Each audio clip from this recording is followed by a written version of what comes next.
Welcome to the Salmon Runs YouTube. Enjoy the video. You start by confirming access. Make sure the phone is on, connected to Wi-Fi or mobile data, and signed into your Google account.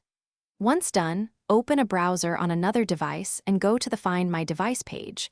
Sign in with the same Google account.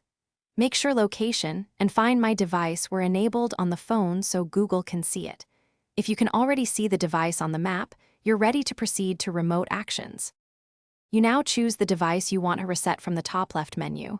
Confirm it's the right one by checking the last seen time and location.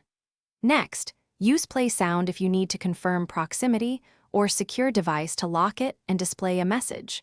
When ready, click Erase Device to perform a factory reset. This removes data and signs out your Google account.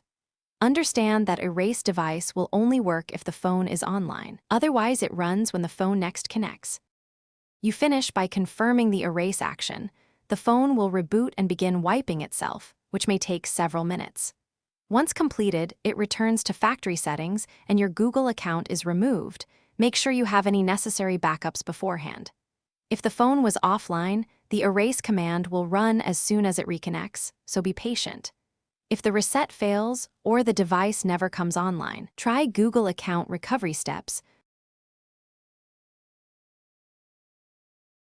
Thanks for watching. Consider subscribing if we helped you.